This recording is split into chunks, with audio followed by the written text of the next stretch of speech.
ఒక అబ్బాయి దగ్గరికి అమ్మాయి వెళ్ళి నిన్ను కూడా ప్రేమిస్తున్నాను, నువ్వు కూడా నాకు కావాలి అందనుకుందాం.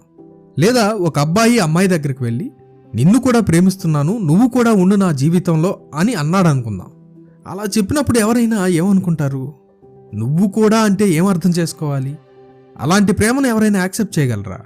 నిన్నే ప్రేమిస్తున్నా అంటే అర్థం ఉంది, నిన్ను కూడా అంటే నీతో పాటు నేను ప్రేమించడానికి ఇంకో విషయం ఉంది, లేదా ఇంకో వ్యక్తి ఉన్నారు, అలానే కదా మాట ఉంది.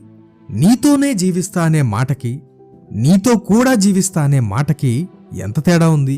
పెళ్ళైన భార్య భర్త ఉన్నారు. హస్బెండ్ వైఫ్ దగ్గరికి వెళ్ళి నువ్వు కూడా నాకు భార్యవే అంటే, లేదా వైఫ్ హస్బెండ్ దగ్గరికి వెళ్ళి మీరు కూడా నా భర్తే అంటే ఎలా ఉంటుంది? ఆ జీవితాలు కొనసాగుతాయా? ఇది సహజంగా ఈ సృష్టిలో కనపడే లక్షణమే. ఒక రీసెర్చ్లో ఏం తేలిందంటే, మనం ఇంట్లో పెంచుకునే కుక్కలకు కూడా జెలస్ ఫీలింగ్ ఉంటుంది. మీ పెట్ కంటే వేరే పెట్ని ఎక్కువగా ప్రేమిస్తే అవి బాధపడతాయి. యానిమల్స్ కూడా మీ ప్రేమ వేరే వాటితో పంచుకోవడానికి ఇష్టపడవు.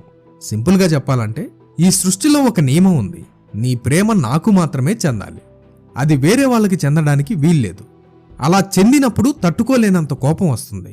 నాకు మెసేజ్లు చేస్తూ ఉన్నారు కదా, బ్రదర్ పాపంలో పడిపోతున్నాం, పాపం చేయలేకుండా ఉండలేకపోతున్నాం, ఇంకా మా మనస్సు మారట్లేదు, దానివైపే తిరుగుతా ఉంది, చాలా తప్పులు చేస్తున్నా, అలా ఉన్నా ఇలా ఉన్నా అని మెసేజ్లు పెడుతున్నారు కదా చాలామంది. ఈ సృష్టి ఆరంభంలో ఆదాము అవ్వ ఎందుకని పాపం చేయగలిగారు తెలుసా మీకు? వాళ్ళ ప్రియారిటీ మారిపోయింది. ప్రతిరోజు దేవునితో నడిచే వాళ్ళు ఒకనాడు వాళ్ళ ప్రాముఖ్యతను అపవాదికిచ్చారు. దేవుడు చెప్పాడు వాళ్ళకి, ఈ పండు తింటే చస్తావు, తినకపోతే జీవిస్తావు. వాళ్ళు దేవుడు చెప్పిన మాట కంటే అపవాది చెప్పిన మాటకే ఎక్కువ ప్రాముఖ్యతనిచ్చారు.